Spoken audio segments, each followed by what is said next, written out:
Hello, everyone. Thanks so much for joining us this evening for a conversation with Sandy Darity and Kirsten Mullen about their book, From Here to Equality, Reparations for Black Americans in the 21st Century. My name is Talia. I'm the events manager here at Flyleaf. Before I introduce our authors, I just want to give y'all a quick update on our virtual events calendar. We've recently hosted Jean Nickel, young adult author Nita Tyndall, and the writers of UNC A to Z, Nick Graham and Cecilia Moore, among other authors. Make sure to check out our Crowdcast profile. You can click where it says Flyleaf Books at the top of the screen to find that, to access the full schedule as well as recordings of our past events. Leading up to the election in November, we tried to plan a series of events that address social and political issues. So the first of those was the event with Jean Nickel, which you can watch on our Crowdcast, and then tonight's event. And then finally, we're hosting James Loutis and Robert Korstad for their book, Fragile Democracy, and that is on October 1st. I hope that you all are enjoying our virtual events lineup and continue to join us for more events. If you'd like to support the store and our guests, you can purchase a book. We have From Here to Equality in stock, as well as signed book plates that we'll put with every book that goes out. Also, if you would rather not buy a book or you already have, but you feel inclined to donate a few dollars, you're welcome to. That helps us put on more programming in the future. It's a good option if you just want to spend like $1, $2. Without further ado, I will go ahead and introduce our authors. William A. Sandy Darity Jr. is a professor of public policy, African American Studies and Economics, and the director of the Samuel Du Bois Cook Center on Social Equity at Duke University. His research focuses on inequality by race, class, and ethnicity, specifically evaluating the relationship of these disparities to historical and contemporary economic frameworks. Sandy lives with his family in Durham, North Carolina, where he plays blues harmonica, occasionally coaches youth sports, and especially enjoys reading science fiction and speculative fiction. We'll have to get some book recommendations at the end of this, Sandy. Sandy's co-author and wife, Kirsten Mullen, is a folklorist and the founder of Artifactual, an arts consulting practice, and Carolina Circuit Writers, a literary consortium that brings expressive writers of color to the Carolinas. She has worked on folklife documentation in our local community, such as with the North Carolina Museum of History, as well as on a national scale. She worked with a team that was commissioned to design the National Museum of African American History and Culture in Washington, D.C. Sandy and Kirsten's new book, From Here to Equality, serves as both an assessment of the cost of slavery and white supremacy on Black economic well-being in the U.S., as well as a strategic plan for what we must do as a country to work toward rectifying this injustice. I'm so excited to welcome these authors and hear about their work. I'm going to pop out to let the authors introduce themselves and discuss their book, and then I'll come back to moderate the Q&A in just a bit. If you have questions for the authors, feel free to write them in the chat or click Ask a Question at the bottom of the screen, and we'll try to get to as many questions as we can later tonight. Thank you all so much for being here. Let's turn our attention to Sandy and Kirsten. Thank you so much for inviting us. It's a pleasure to be with you. I don't know if this echo is something that you all hear as well, but I'm going to pretend that you don't hear it.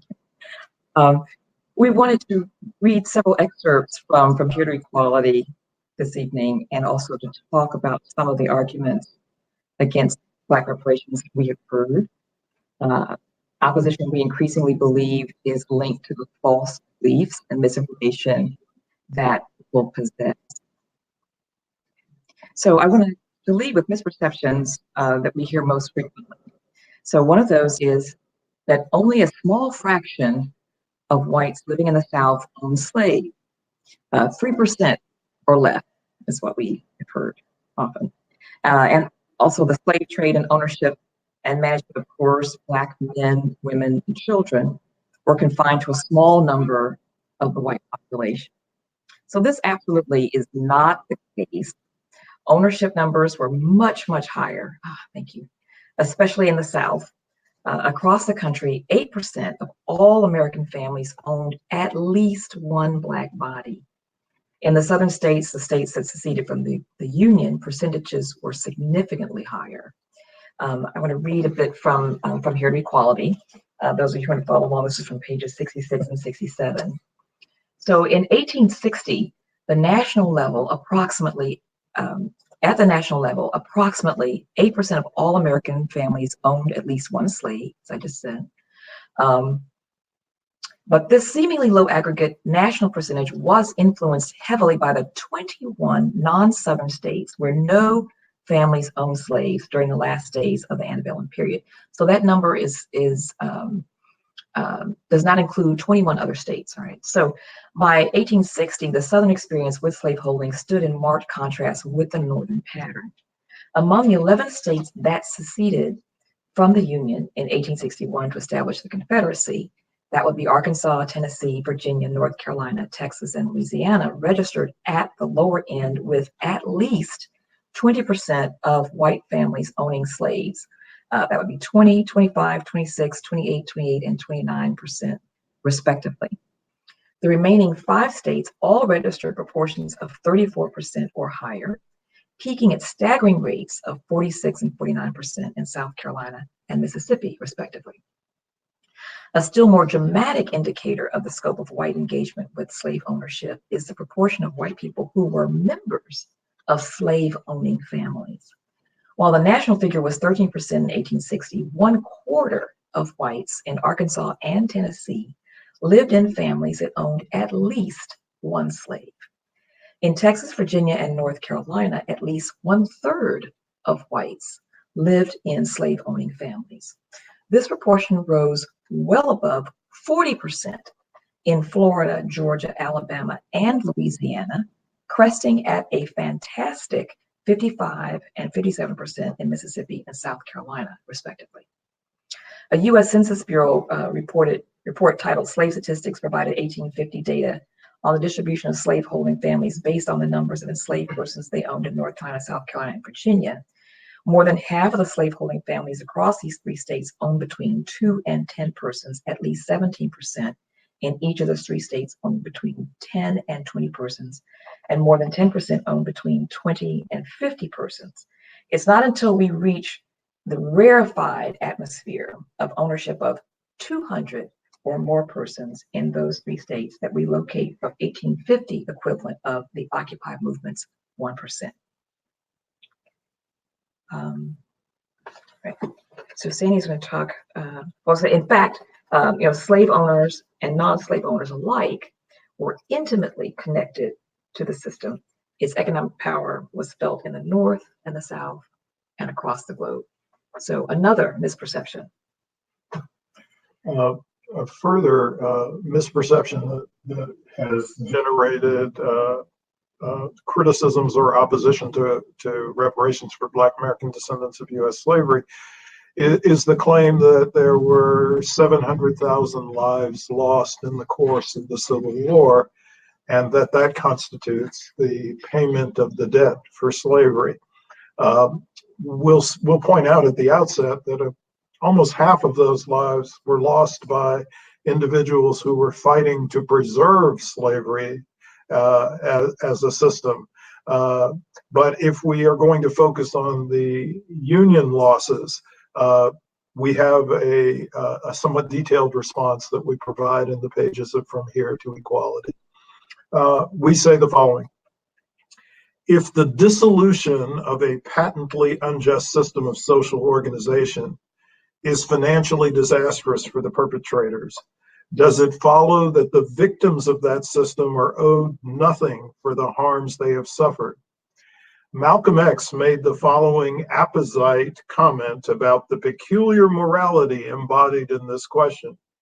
He said, "If you stick a knife in my back 9 inches and pull it out 6 inches, there's no progress. If you pull it all the way out, that's not progress. Progress is healing the wound that the blow made, and they haven't even pulled the knife out, much less heal the wound. They won't even admit the knife is there. Suppose that you are forced to work for me. Suppose further that I also deprive you of your freedom and your earnings. In addition, I profit from having done so. Then finally suppose that after some time, decades perhaps, I am made to or choose to cease this practice.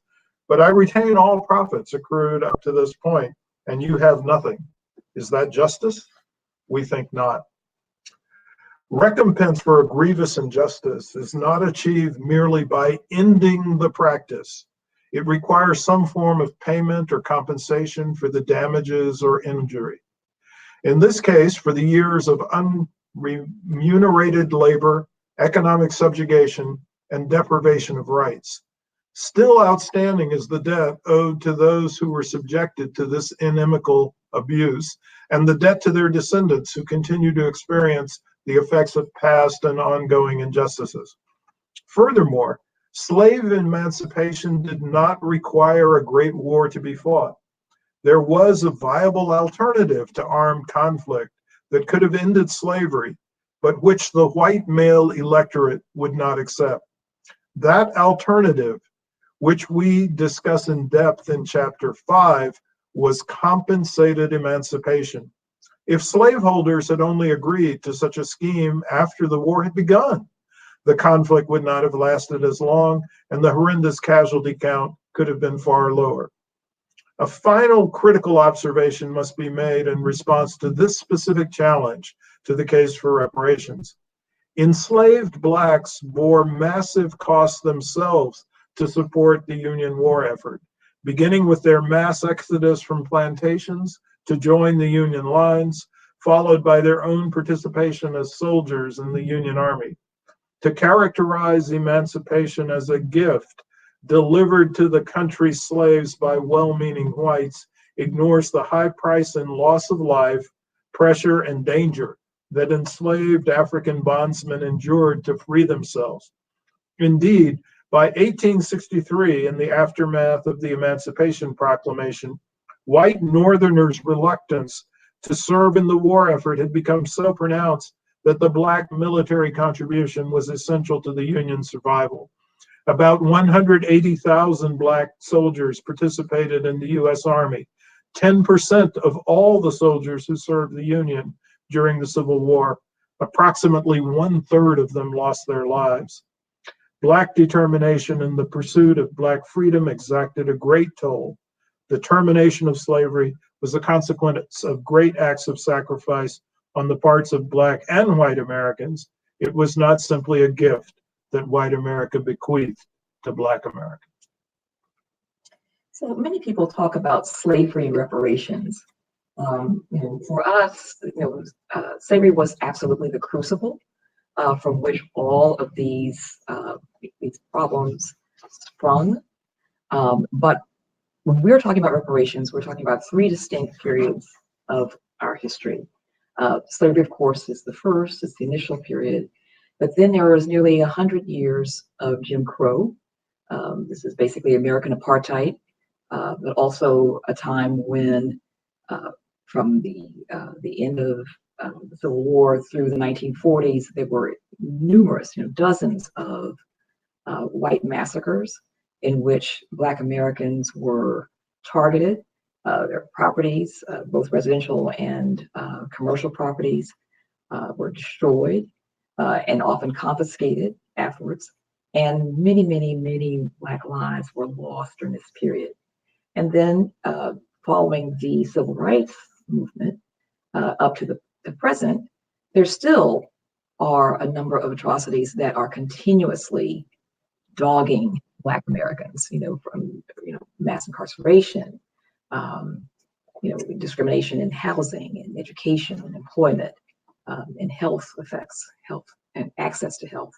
But to get back to slavery just for a moment, many will say to us, well, slavery was so long ago, there's no reason to bring it up.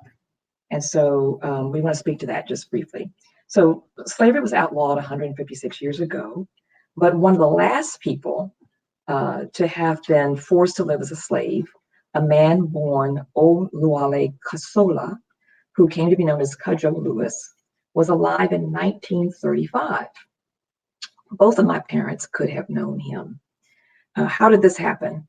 In 1860, 50 years after it was illegal to import slaves to the United States, Cudjoe Lewis was one of 120 natives of Dahomey, present-day Benin, in West Africa, who was smuggled into the country on a ship called the Clotilda and sold into slavery in Alabama.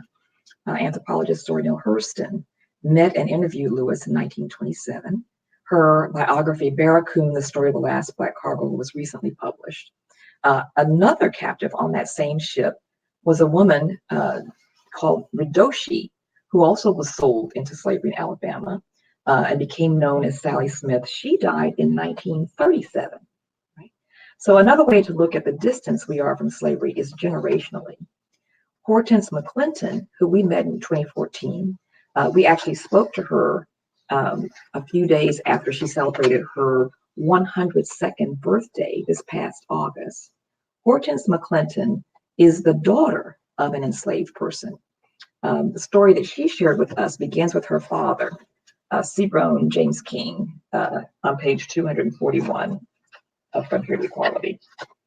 We write, Seabrone James King, a man with a prodigious intellect and a keen survival instinct, emerged from the shadow of slavery only to find that his successful lumber business made him a target for whites who resented his prosperity and tried to thwart him at every turn. When a white railroad station dispatcher in Kilgore, Texas, refused to allow King's hired hands to load his milled timber onto the train for delivery to a buyer in 1924, King confronted the dispatcher. The men argued, and the dispatcher told King he would kill him if he continued to press his case. King is said to have replied, well, you'd better kill me quick, because if you don't, I'll shoot and kill you before I hit the ground. The dispatcher did not act on his threat. Born in East Texas on January 14, 1865, about 150 years ago, nearly a year before slavery was declared illegal in December 1865 with the ratification of the 13th Amendment to the Constitution, King conferred with his parents and siblings after the altercation with the dispatcher. He decided his best option was to pull up stakes and move his young family to Boley, Oklahoma, one of that state's all-Black towns. So King's daughter, Hortense McClinton, was 5 years old when the family moved to Boley. In 1866, McClinton became the first Black faculty member hired by the University of North Carolina, Chapel Hill. 1966. I was going to say, yes, 1966, thank you. She taught in the School of Social Work, vigorous, lively, and vital. Today, we actually had an opportunity to visit with her last October, but it was terrific to talk to her on the phone last month. But she was always encouraging us, to finish this book, and we were really grateful to her for sharing her story. But she was the daughter of the slave, and she, Hortense McClinton, is only one generation removed from slavery. Kirsten emphasized that in our book, we place the onus for the case for reparations for Black American descendants of slavery on not only the horrors of slavery itself, but also on the nearly century-long period of legal apartheid in the United States, as well as ongoing damages and harms, including mass incarceration, police executions of unarmed Blacks, ongoing discrimination in credit, housing, and employment. But we also place a particular focus on the post-slavery atrocities crystallizing in the racial wealth gap. The racial wealth gap finds its origins in the failure of the U.S. government to provide the formerly enslaved with the 40-acre land grants that they were promised as restitution for their years of bondage. At the same time, the federal government was providing 160-acre land grants to large numbers of white families in the western part of the United States to conduct its colonial settlement program. These 160-acre land grants resulted in a situation in which there are now an estimated at least 45 million living white descendants of the land grant recipients who are still benefiting from the effects of those substantial allocations of land. So the end of the Civil War features a failure to provide the formerly enslaved with any form of restitution whatsoever, but at the same time, there's an extensive provision of substantial allotments of land to white Americans. And we would argue that that's the beginning of the racial wealth gap. The situation is compounded by a series of massacres that Kirsten mentioned that take place from the end of the Civil War up until the 1940s. Massacres that frequently resulted in the loss of Black lives and the destruction of Black property and/or the appropriation of Black property by the white mobsters. The examples that are probably most familiar to us today are the Wilmington Massacre of 1898 and the massacre that took place in Tulsa, Oklahoma in 1921. But there were upwards of 100 of these that took place over the course of the span of the period of the Jim Crow era. And perhaps most dramatically, the series of 30 or so that took place in a single year, the Red Summer of 1919, where these massacres occurred both north and south. They occurred both in rural and urban areas. And Trevon Logan, the economic historian, and I just had a piece that appeared in Bloomberg Opinion about 3 days ago, in which we estimated that in the case of Elaine, Arkansas, in 1919, Black farmers lost upwards of a present value of $10 million. One small rural area, approximately 100 individuals, and they lose that amount as a consequence of one of the white riots. And finally, I'd like to mention the set of policies in the 20th century that were aimed at increasing home ownership and building a middle class in America. Those policies systematically excluded Blacks from the process of being home buyers. This includes restrictive covenants, includes redlining, and it includes the discriminatory application of the New Deal and the GI Bill. Bills that were administered in a decentralized fashion so that local authorities had a high degree of discretion over who would receive the benefits. And so in the extreme, in the state of Mississippi, there were 2 returning Black veterans who actually received benefits from the GI Bill. And so our focus then is on the cumulative intergenerational effects of these atrocities on Black economic well-being. Quoting from our recently published Roosevelt Institute report, to eliminate the racial wealth gap in its entirety, it is essential that the mean gap be erased rather than setting a far less ambitious goal, such as closing the gap at the Black median differential.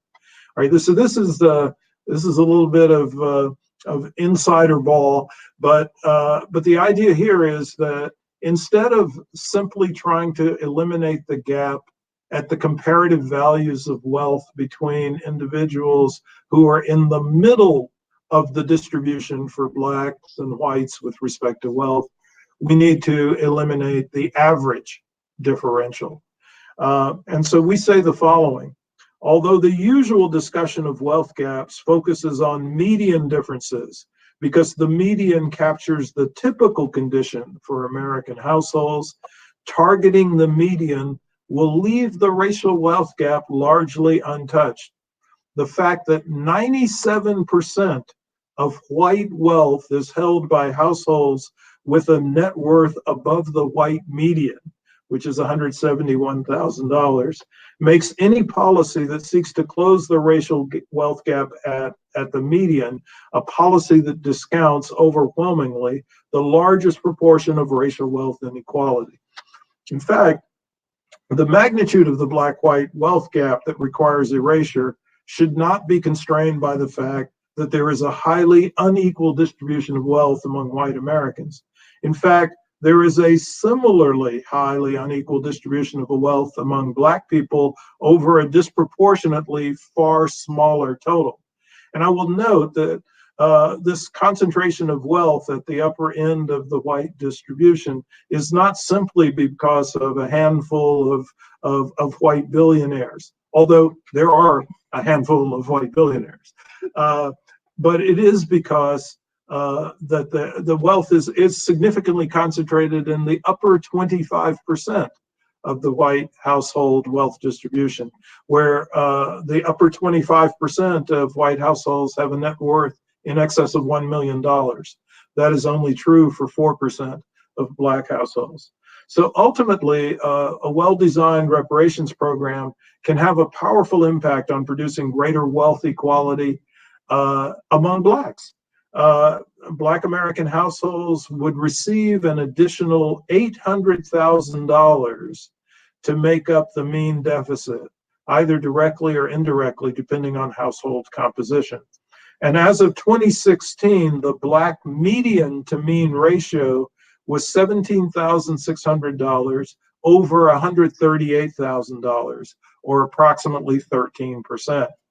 If the Black mean rises to the same level as the white mean through the provision of an additional $800,000 under a reparations project, the intra-group Black median to mean ratio would rise dramatically to $817,600 over $938,000, or approximately 87%. A dramatic narrowing in the degree of inequality and wealth among Black Americans alone. So eliminating the Black-white pre-tax wealth differential is what we view as a core objective of the redress component of the plan for reparations. And we estimate that this will require an allocation of between $10 to $12 trillion in 2016 dollars to eligible Black American recipients. So another criticism that we receive as we're speaking, or reasons to oppose reparations, is reparations demean the memory of the victims who cannot speak for themselves. Okay. So there are records about what the formerly enslaved wanted from the federal government. In January 1865, before the Civil War ended, General William Sherman and Secretary of War Edwin Stanton traveled to Savannah, Georgia, to meet with 20 Black ministers to ask that very thing. What do the freedmen want? Okay. The group asked Reverend Garrison Frazier of North Carolina to represent them.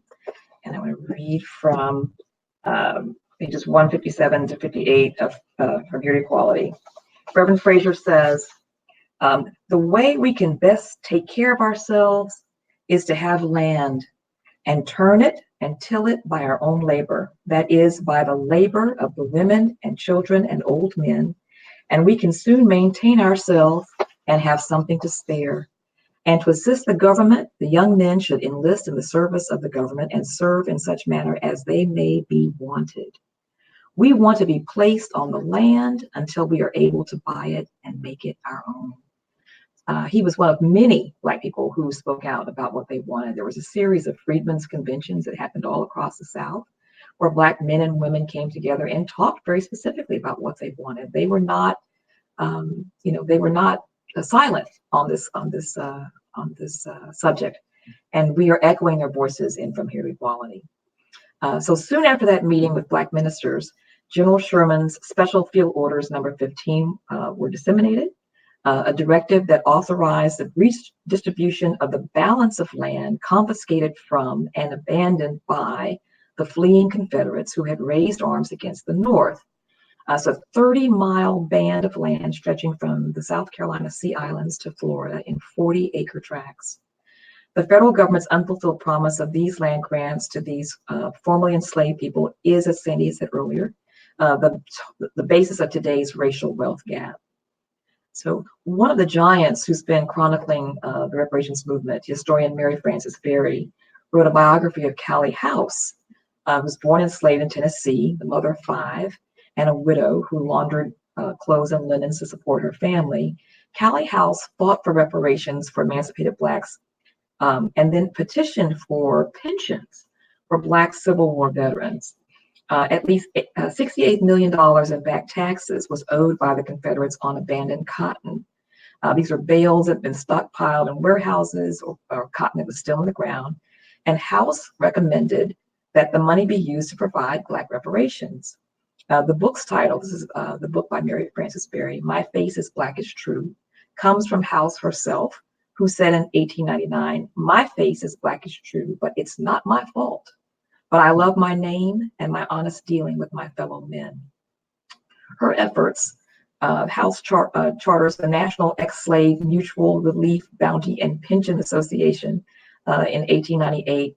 House recruited some 300,000 paying members to her organization. But the negative reactions of members of the Black elite at the time were striking, interestingly. Today, we see some of these same problems. Some among the Black elites are advocating that funds should be funneled into Black American or African businesses, or to all Americans of African descent. But we believe that the rightful recipients of Black reparations are Black American descendants of U.S. slavery.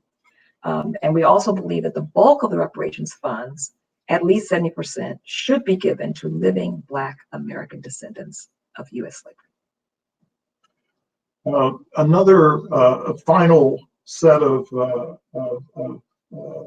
complaints that are raised about the idea of African American reparations is the claim that Blacks have already received reparations in the form of affirmative action and social programs. This is one we hear quite frequently. The difficulty here is that affirmative action is an anti-discrimination measure. It is not reparations. It pulls the knife of discrimination out if it is effectively enforced and applied, but it does not heal the wound. Affirmative action can affect in positive ways Black employment opportunities and Black income levels, but it has only marginal effects on wealth, which is the difference between what we own and what we owe, or the net value of our property. And that's generated largely by the effects of transmission of resources from parents and grandparents to the subsequent generation. And insofar as Black parents and grandparents have been systematically denied the opportunity to accumulate any significant amounts of wealth, they have very little to transfer to subsequent generations. So affirmative action is not going to do anything about the intergenerational transmission of resources. And then finally, there's a certain imprecision that's associated with the way in which affirmative action is operated in the United States. It has had the effect of being applied for a wider and wider number of social groups in the United States, and this is not necessarily a bad thing, but it has also meant that there's been a tendency to grow the tent and then push Black American descendants of U.S. slavery out of the tent. So affirmative action has not had the degree of benefit for Black Americans that we might otherwise have hoped. With respect to social programs, generally, they have not been targeted to be specifically for Black Americans. In fact, as a consequence of the way in which the New Deal legislation was designed, Black Americans were largely excluded from the benefits of that legislation for upwards of 30 years. In addition, it's predicated on use of means testing, which means that individuals have to be exposed to conditions of poverty and deprivation before they are able to receive any benefits from these types of programs. And what we have in mind is creating a situation in which Black Americans will be insulated from being exposed to poverty and deprivation. And then the final point is related to one that we make about affirmative action, is that the social programs are income support programs. For the most part, they have very little to do with changing the scope and magnitude of the Black-white wealth differential. So we think we'll stop our portion of the conversation there, and we will be glad to try to answer any questions that folks have or take any comments that folks have.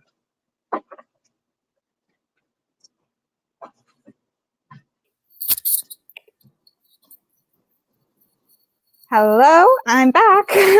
Thank you so much for everything that you've presented tonight. I think it's been extremely informative, and we have a lot of questions. So let's get right to it. All right, so let's start with, we have a comment from Chris. Chris says, hey, I'm Chris from Carborough High School. I have to keep it short, but how will financial reparations have a different impact than those given to Native Americans, as they still remain one of the most impoverished ethnic groups in the nation? How will they have a different impact? Yeah. Yeah, basically, I think the question is, I guess some level of reparations have been given to Native Americans, but they still are impoverished. So I want to give a shout out to Chris and his classmates, because we're thrilled that they're here this evening. But I'm not sure what reparations have been given to Native Americans that have not had a positive effect. We certainly have a substantial amount of research on the effects of the income that's been generated by casino rights, particularly for the eastern band of the Cherokee. There's an excellent study that's been done by the UCLA economist Randall Aki that demonstrates that there have been positive health effects, there have been positive effects on educational attainment that are associated with the funds that have been given to the eastern band of the Cherokee as a consequence of their casino rights. So I'm not actually sure what the evidence is or the story is about some failure, and I'm not even sure we can call casino rights reparations, but that's another issue. Why do we think this will be effective for Black Americans? I think that the magnitude of closing or bridging an $800,000 gap in 2016 dollars is such a dramatic step, and such an important step from a moral standpoint in the United States, that you would completely alter the profile of the range of opportunities and the range of well-being that's experienced by Black Americans. Well, the other thing too, one of the things that we're seeing in COVID is, the effects of a lack of wealth for the majority of Black people. And so, these are individuals who, are not able to cope with sudden job loss, or to deal with an unexpected health event. The medical bills involved, how many people are living in houses or in communities where it is impossible to socially distance. These are all things that one could purchase if one had access to more capital. When you think about, Black businesses, for example, they are, almost universally undercapitalized. I think statistics say that since 2009, half of all Black banks in the country have closed. And since January, 40% of all Black businesses have closed. If these owners had wealth, they may have been able to continue, or at least to transition their businesses. What we're seeing, especially in COVID, is the winners, the folks who seem to be successful, are the people who have the resources to transition their businesses, based upon what is allowed. And all of these things are made more possible, if you have a cushion, a nest egg, if you have something you can invest, something that you can leverage, which, when you have not had the opportunity to acquire wealth and to accumulate it over generations, you simply are, at a disadvantage. People frequently think about business ownership as an input into wealth accumulation, but you can flip it around and you could say that business ownership is the output that is consequent upon prior levels of wealth. And your capacity to acquire a business, in fact, could be contingent upon your wealth level. It's fairly clear from the data that there's a sharp difference by race in terms of becoming a business owner on the basis of receiving a business as essentially as a gift, or purchasing an existing business with your own resources. That's something that Black Americans are very, very unlikely to do. Entry into business ownership for Black Americans virtually always means starting up a new enterprise. I mean, we talk, we write in Here to Equality about, the ability, wealth gives individuals the ability to provide in vivo transfers. These are gifts that you give to individuals while you're still living. And, I think in a lot of families, they're so much a part of their lives that they don't really think of them as special. So things like, a bar mitzvah or bat mitzvah gift, having a gift of a car when you turn 16, having grandparents assist or parents pay for your college education so that you don't have debt when you graduate from college, a marital gift, a gift at the birth of each of your children. These are not things that, should be taken for granted. And certainly if one does not have wealth, one cannot be generous in this way. But these are things that, Black Americans have a right to. They have been in this country for centuries and contributed to the foundation of this country and the infrastructure. Why not? Why should they not have access to wealth as well? Mm-hmm. Yeah, for sure. I think the question of,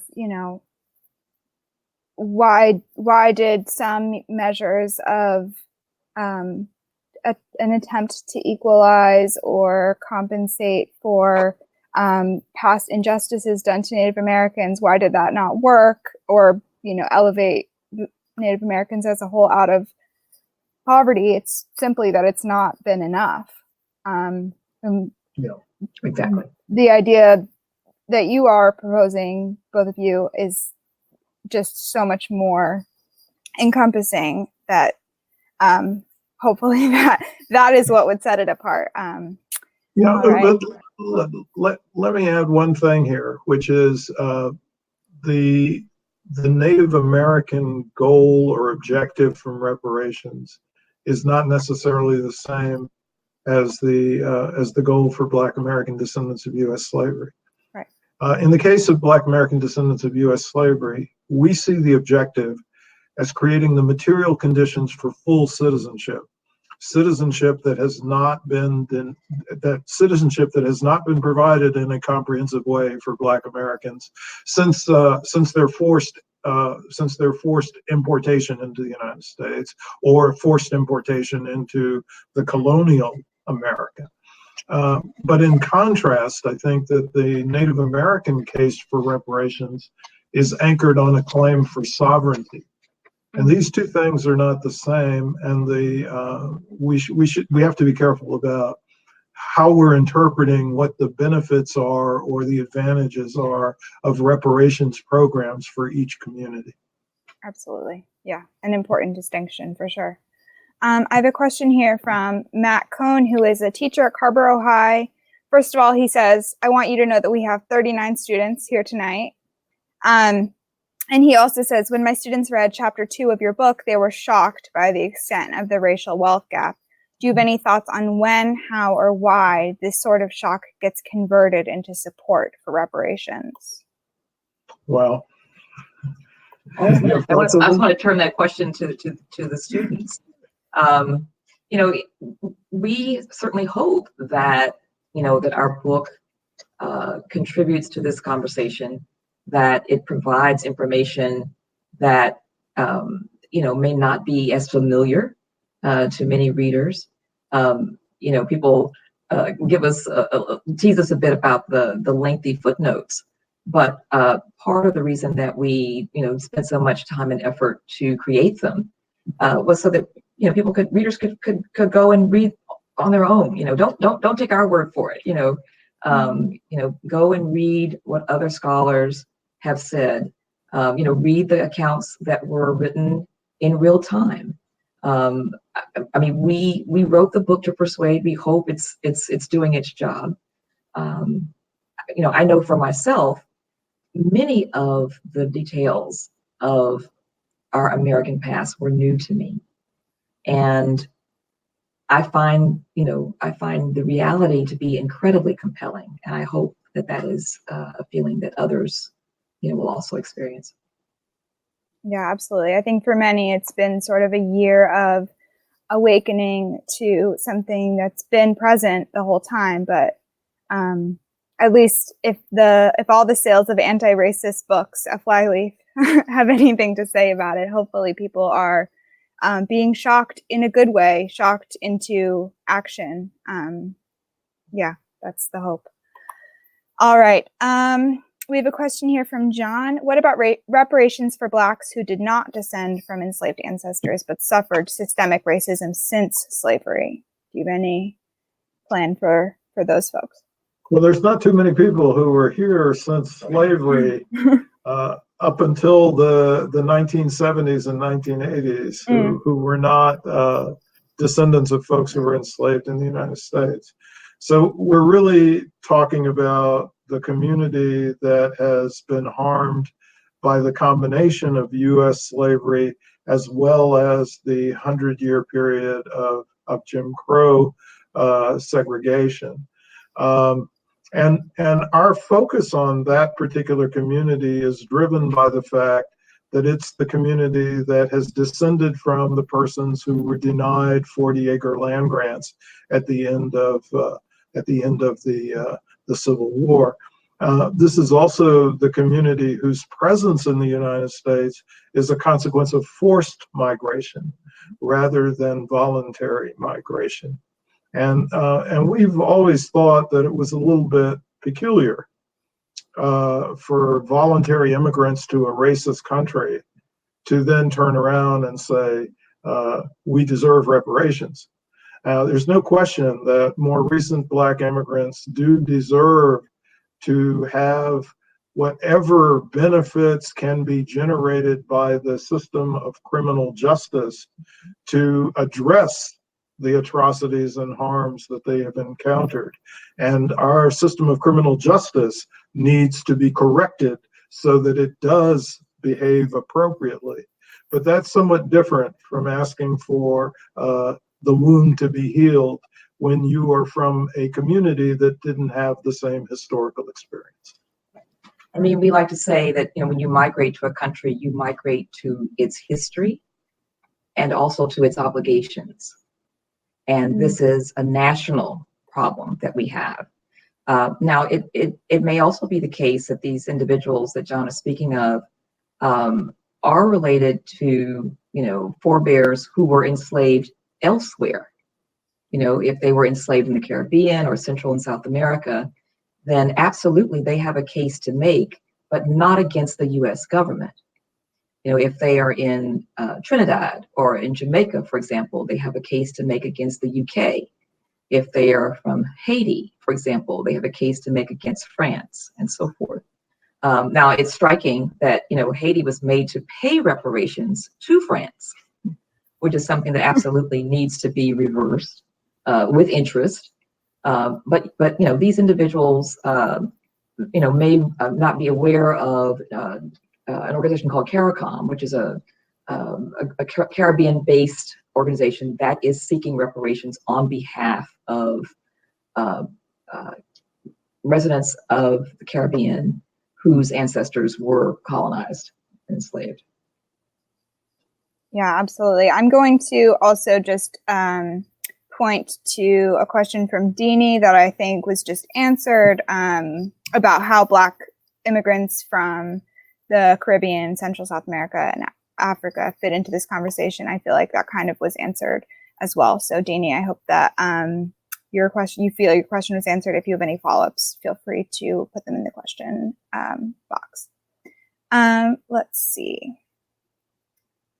I have a question here from Praveen. Praveen says, I'm a senior at Carborough High, and I want to thank you for holding this event.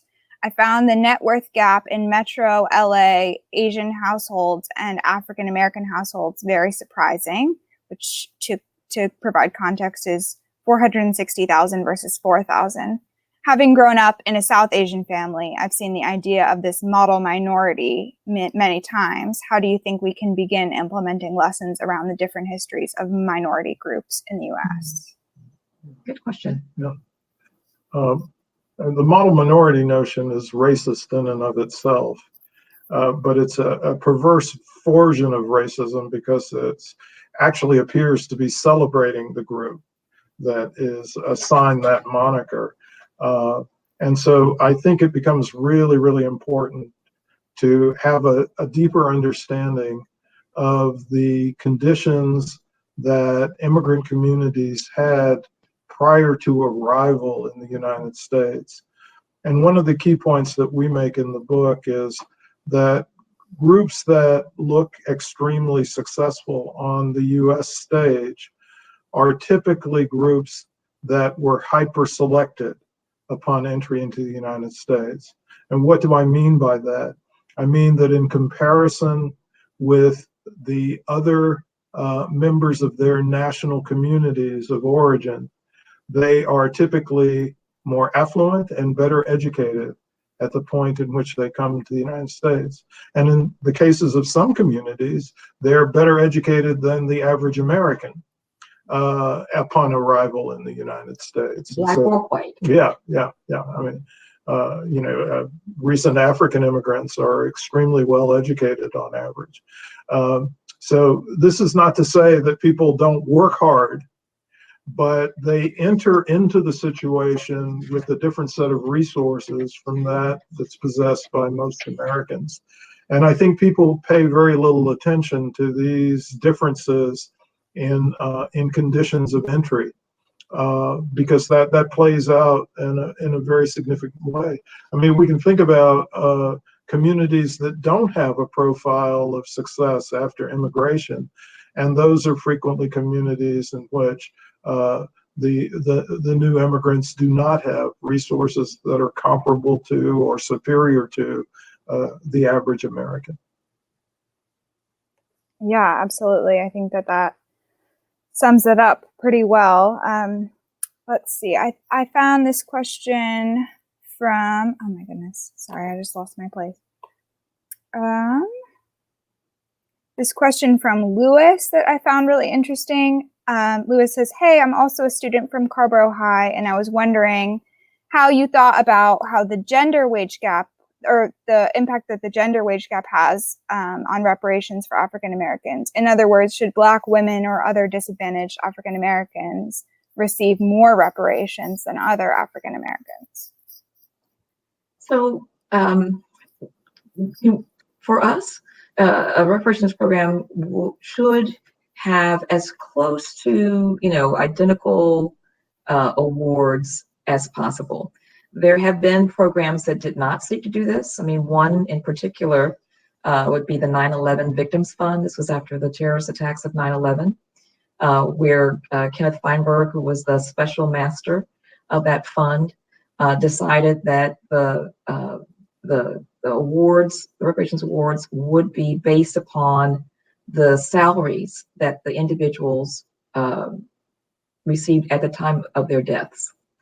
So let's say you worked in the World Trade Center and you were working on your MBA or working on your law degree or your medical degree, but in fact, on 9/11, you were delivering pizza for Pizza Hut.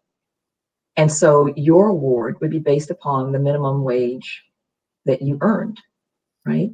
Not on your future wage, not on, what you hope to have. But say you worked for Cantor Fitzgerald, which is a financial arbitrage company on the upper floors of the World Trade Center, and you made over $1 million and received bonuses over $1 million each year. Your reward was based upon that salary. And so basically, Feinberg baked inequality into the fund. Mm-hmm. He subsequently said that was a mistake, that he would not do it again. But that is in fact what he did do. And so we agree that we believe he did make an error, and we would like to see, universal payments as much as possible to the recipients, the eligible recipients of reparations funds. Yeah, I think it's extremely difficult to try to distinguish among Black Americans who's been subjected to more damage, who's been subjected to less damage. And it's hard to do that on gender lines. I mean, it's fairly clear that Black males are subjected to a greater degree of anti-Black police violence and the prospect of being incarcerated, while Black women are subjected to maybe higher degrees of discrimination in terms of wages vis-a-vis white males. And we don't want to get involved in that game of trying to sort between who deserves more, who deserves less. We think collectively the history of racial injustice in the United States dictates that compensation should go to Black Americans, but we want to avoid the game of trying to say which Black Americans should get more or who should get less. Mm-hmm. And then you also get into the, who's been most discriminated against, that as the Inequality Olympics or whatever it's called, which the Oppression Olympics. Yeah, right. But we think you do have to play Oppression Olympics sometimes. Yeah. Well, no, I agree. I was going to say, there are a number of groups that have very legitimate cases to make against U.S. government, and we think that they should do so. Yeah. But that's not the case that we're making with From Here to Equality. Right. Yeah.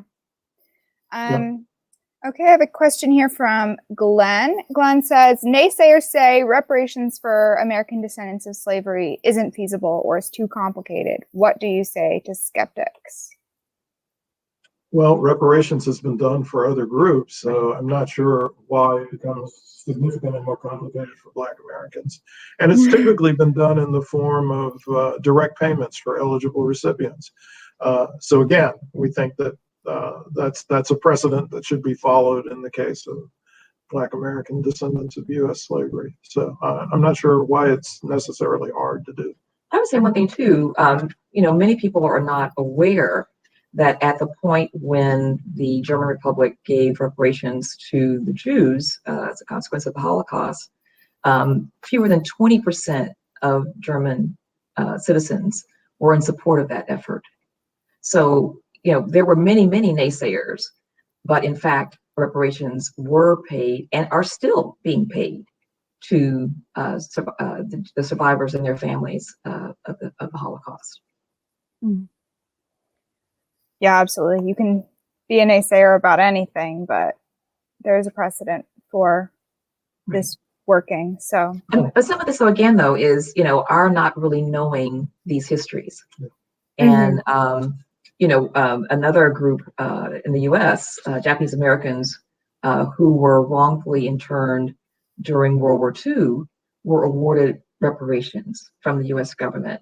But many people aren't even aware. Not only are they not aware that reparations were paid, they're not even aware that Japanese Americans were interned. So, we've done a lot of, some of us have done a lot of forgetting, but many of us never knew about these incidences in the first place. Absolutely. And so, broadcasting this history, I think, is really important. Yeah. A question here that has several upvotes is one from Henry, who says, from what source should funds for reparations be derived? I'm only halfway through your book.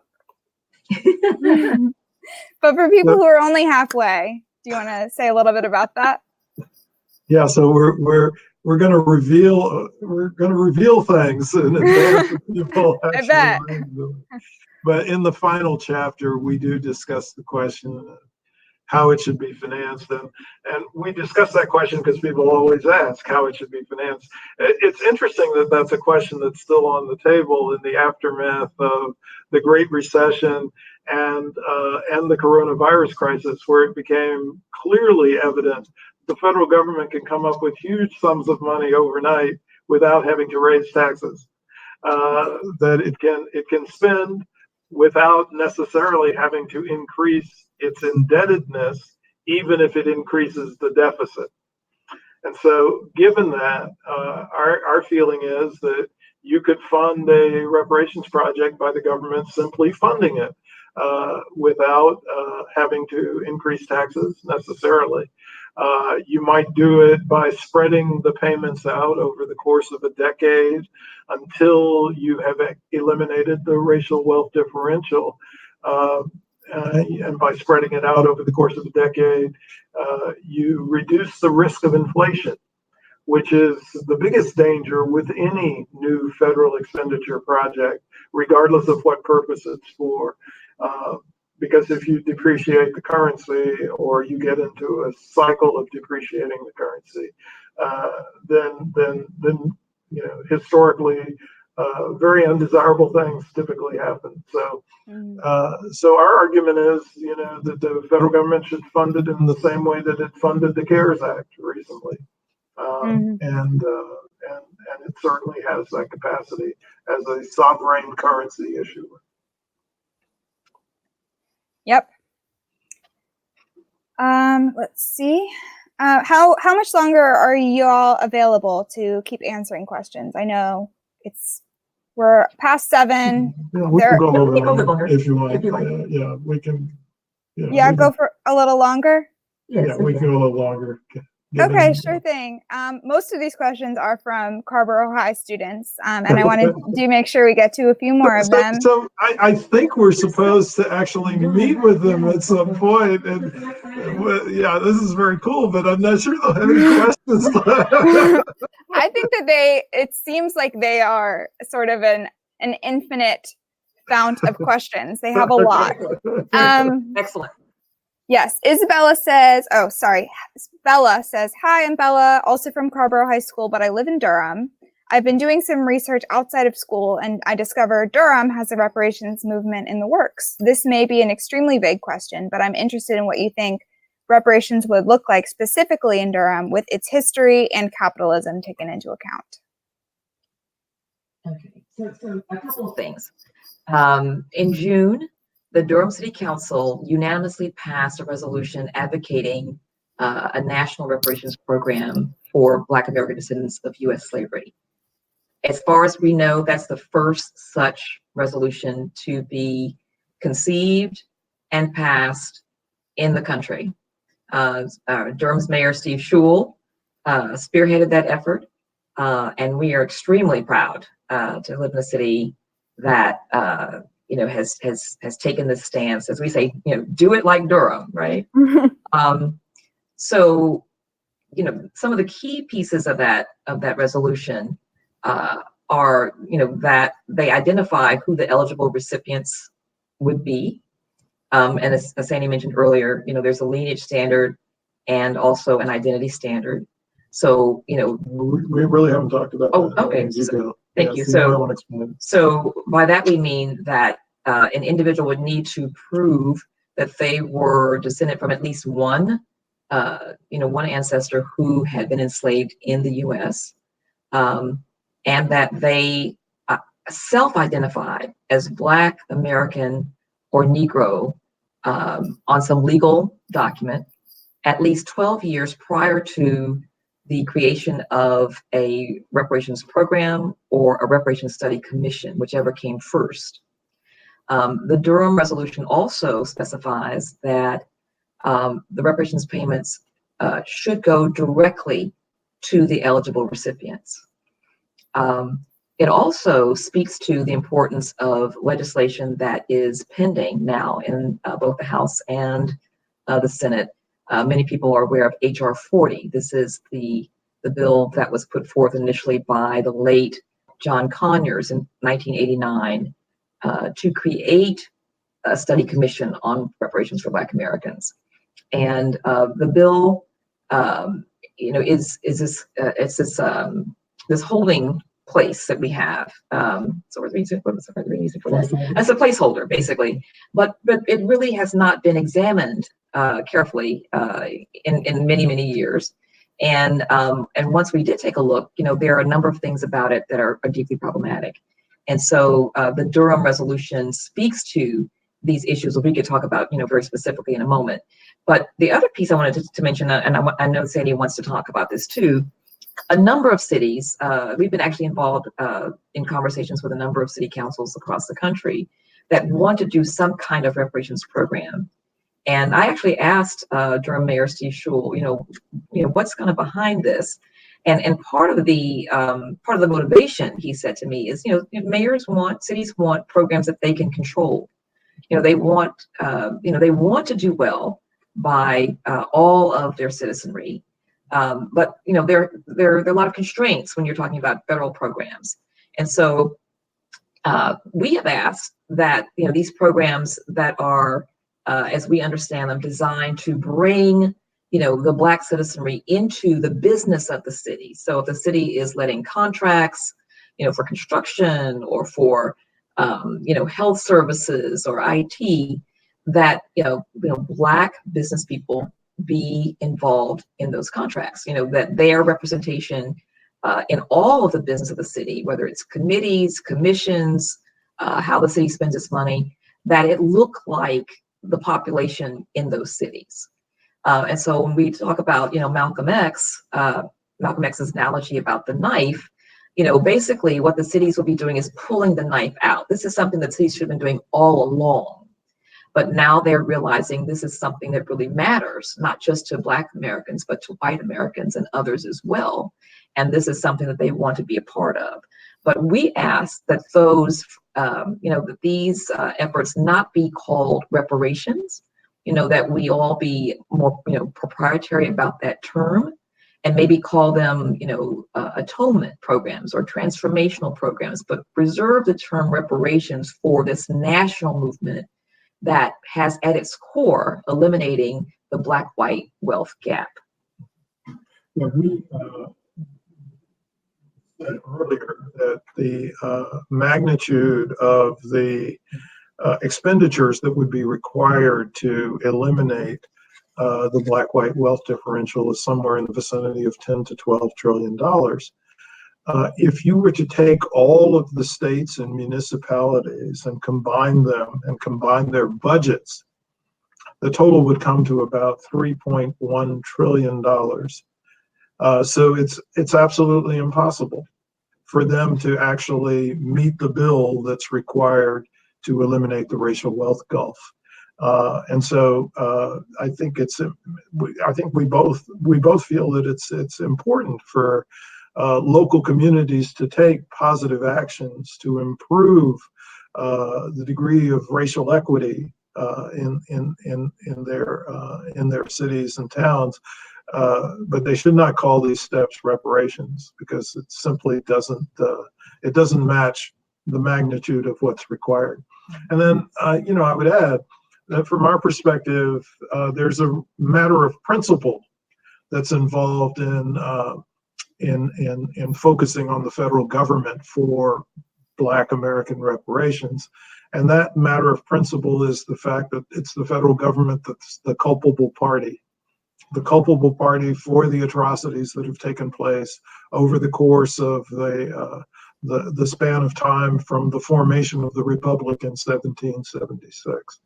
And so it's the federal government that has provided the legal and the authority framework that either mandated the atrocities or looked in the other direction while they were taking place. And so both for practical and principled reasons, we think it's the federal government that needs to be the source of reparations. Right. So in other words, regardless of what Durham does on a city level, the concept of reparations, you're arguing, should be happening nationally. Yes.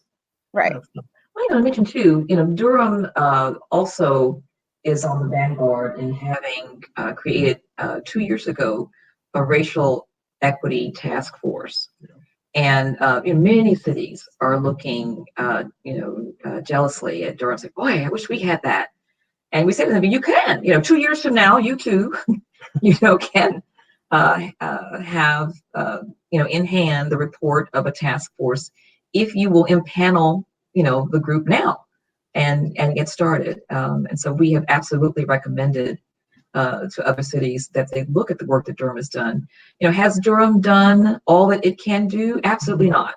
And I think the task force, would be the first to say that they, this is a good faith effort, and they make recommendations. They don't have the ability to, to make these recommendations law. So this is where, citizens come in and help to prioritize the recommendations and determine what exactly will be the next steps for Durham.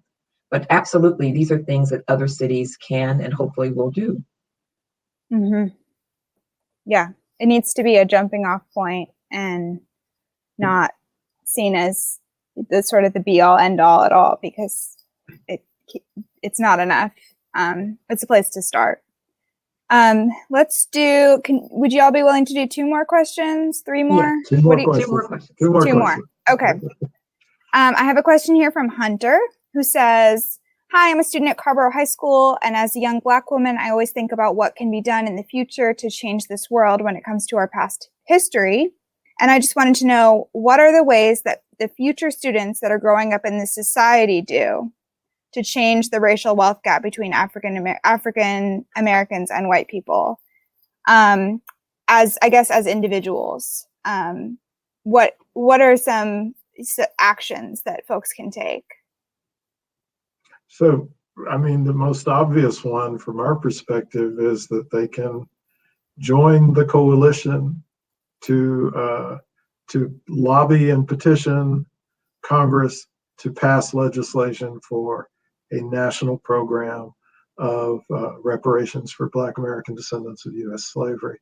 The key point that we've been trying to make is that the magnitude of the racial wealth differential in the United States is so large that there's virtually nothing that can be done by individuals on an autonomous basis to close it.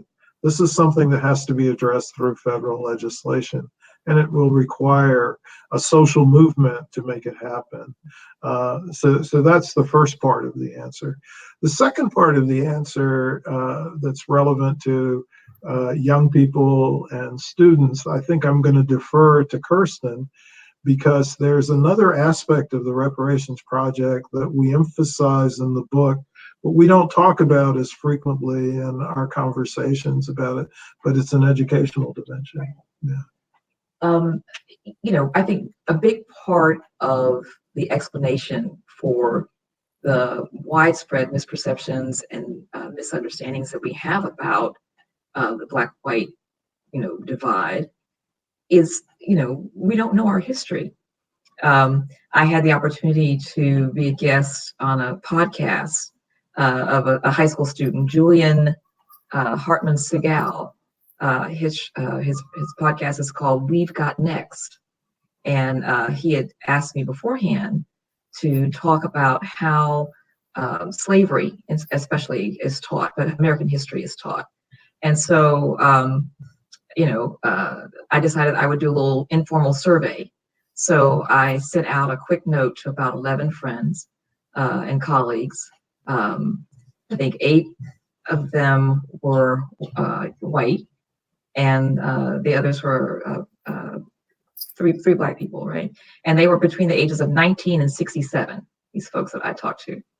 And it was fascinating to hear their responses. Almost to a person, they said things like, "Gosh, I don't remember anything I learned in history class. I was an AP or honors history, and I don't remember very much." And then one person said, "You almost thought that they did that on purpose, that they really didn't want us to learn much." Or one after another person talked about how boring the classes were. If they remembered a teacher, it was because of some really specific odd thing that happened. So in some cases, the memories that they had were linked to visual images. So, one person recalled the photographs, the daguerreotypes taken by Louis Agassiz that are, in legal court now. They're owned by Harvard University. These are of an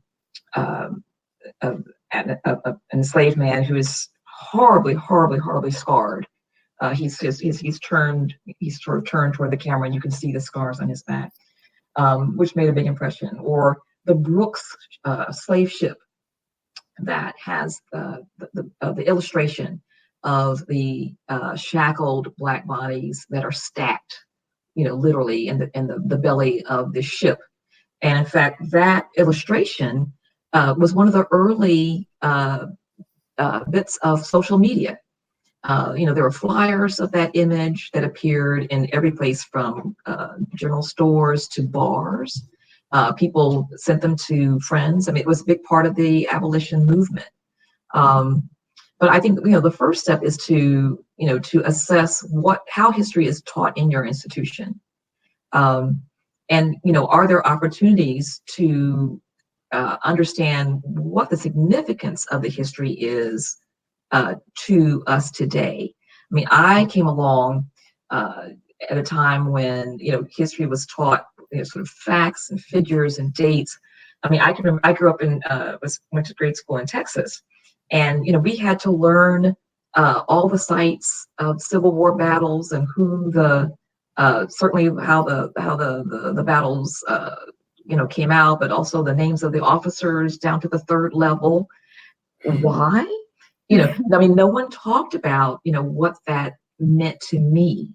No one helped me to see why it was important for me to understand this, and how I was actually, my own life is going to be history at some point to people, whose lives come after mine.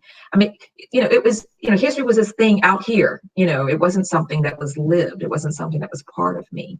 I can remember with my older sister, helping her, get this information in her head so that she could do well on exams. And we would come up with, mnemonics and crazy songs.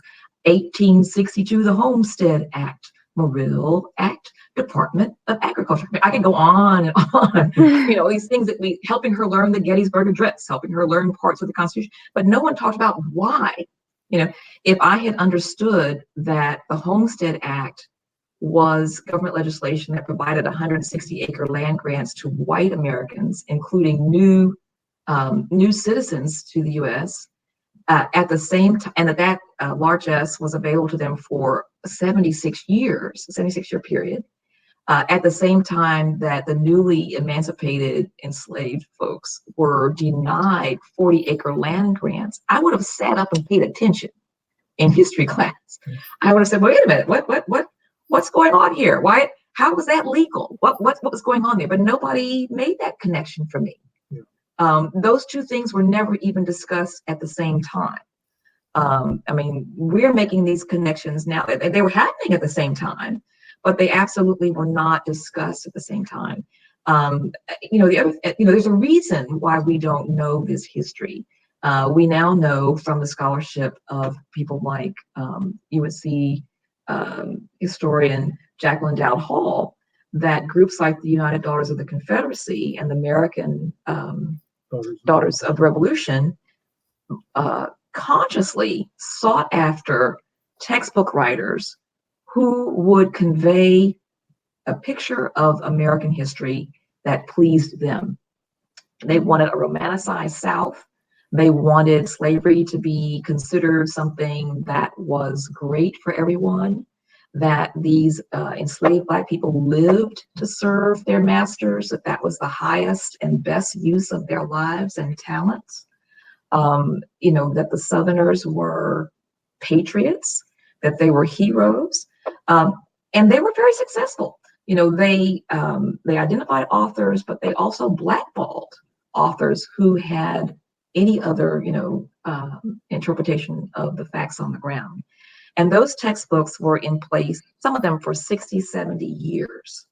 I mean, it's extraordinary. You had to put some of that blame on school districts, for not, reevaluating and updating the textbooks.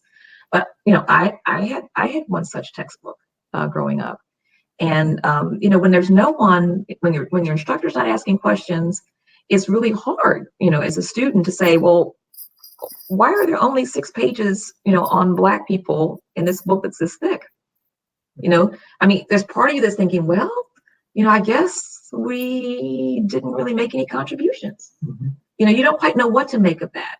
My early working life was spent with the Texas Historical Commission and doing work in historic preservation.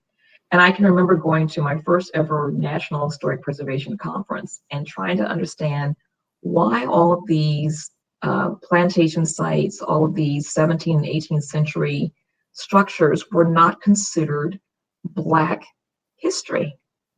why no one was even talking about Black people.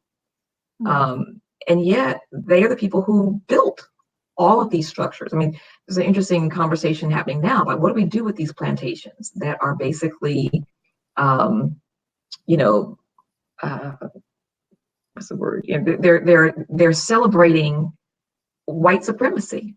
They are celebrations of Black people's subjugation. And they've discovered that it's highly profitable to hold weddings there. And so what does it mean to want to have a wedding at a place where, in some cases, hundreds of people, Black people were enslaved? But I do want to say this, that I assume that the students who are talking tonight realize how fortunate they are to have Mr. Cohn as a teacher. Absolutely. I was just about to say, I mean, if there's anything that you can do on an individual level, it's educate yourself, educate your friends, read books like From Here to Equality. And someone else in the chat said that they're also reading the Stamped Remix as a whole school at Carborough High, which is incredible. So definitely that is a great first step and something all of us can do on an individual level. All right, we have one last question. Let's see, we're going to close out with this question from Umar, who is a teacher, I believe, in Minneapolis Public Schools, who's tuned in from there. And this is kind of a two-part question. So part one is, how can reparations provide a corrective or positive effect on the U.S. economy in general? Which I know you talk about in your book, but if you could say a little bit about that. Actually, we don't. Oh, really? Yeah, we don't. Okay, so go ahead. And part two. I must have imagined it. It seems like an obvious thing. Well, it's not obvious, but go ahead. Was there a second part of the question? And then the second part is, what would you say is the most prominent policy barriers to impactful reparations? So we don't actually talk about what the impact is on an economy-wide basis. Lots of people have been offering speculation about this. I think there's a new study that claims that had we had no racial wealth gap in the United States, the U.S. economy would be $16 trillion richer. This would suggest that, racism and white supremacy is a deadweight loss, that everybody loses from it. And we're not absolutely convinced of that. We think that, yes, Black people have lost from it, but there's a large array of historical gains, financial gains that have redounded to white Americans as a consequence. And so we don't try to make the claim that everybody will benefit from giving reparations to Black Americans. What we attempt to say in our book is we can minimize the kind of cost that would be incurred by living white Americans in the process of executing the reparations plan. And that's why we say we can design it in such a way that we don't raise taxes on anybody. But we're really not entirely certain about whether or not you can make the claim that there would be an economy-wide benefit as opposed to an act of moral justice that's associated with the reparations project. Right. And I was going to say, regarding the second part of the question that Uma raised, the most significant barrier is just the will to do it. And each of us has a role to play. As individuals, we can advocate, as Sandy mentioned, Congress. We can lobby and petition for a national program of reparations for Black American descendants of U.S. slavery. But we can also advocate for all of the groups to which we belong to do the same. And there are formal and informal groups that we all belong to, families, Carborough High School, your Ultimate Frisbee group, your friends who speak French, at lunch. With the place where you work. I mean, there are all kinds of things that we can do to get our own houses in order, to think about, when thought leaders are consulted, who are they? Are they people who look just like you? Or are they, people who look like your neighbors? Neighbors having, neighbors with a big N. When hiring opportunities arise, who gets the call? Who gets interviewed? If there are vendors, if there are contracts that need to be let, how do you decide, who those contracts are going to go to? There's a lot of work we can do to dramatically change what our, very immediate worlds look like and how the larger world looks. But I think the force of, institutions, whether they be cities, whether they be colleges and universities, high schools, whether it be corporations, mom and pop owned businesses, all of these groups can adopt a resolution similar to the one that Durham has adopted and help to push this movement forward. Absolutely. All right. Well, that's a great place to end it. I think hopefully everyone comes out of this conversation. Oh, go ahead. Oh, I'm sorry. I'm interrupting. I just want to say one last thing, but after you finish. Please. Okay. Yeah, of course. I think everyone hopefully feels a little bit smarter after hearing this conversation. I know I do. And again, I want to give a big shout out to Matt Cohn and the Carborough High School students who have really elevated the quality of these questions beyond many that I hear at other author events. So big shout out to those folks. Kirsten? I just want to say it's extremely gratifying to be here with you, and Flyleaf is one of our favorite bookstores. We're just delighted to have been asked to make this this presentation, to have this conversation right here in our own backyard. It makes us really proud, and your support and your goodwill means a lot to us. And I'm gonna cry a little bit.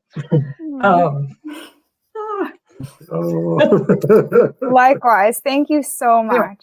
Thank you for having us. Anyway, it makes us work harder, and so that we can be worthy of faith in this work. Thank you.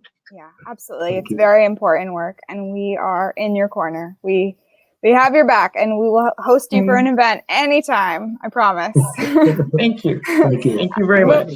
Of course. Before we close everything out, I just want to say once again, if you'd like to support Flyleaf and our authors, there's a link to buy the book right beneath our faces. As someone said in the chat, buy 2 copies, one for you, one for a friend. Get someone in your life educated. Thank you all so much for coming. Make sure to check out our future events by clicking on our Crowdcast profile, and have a great night, everybody. Thank you. Thank you so much, Talia. All right.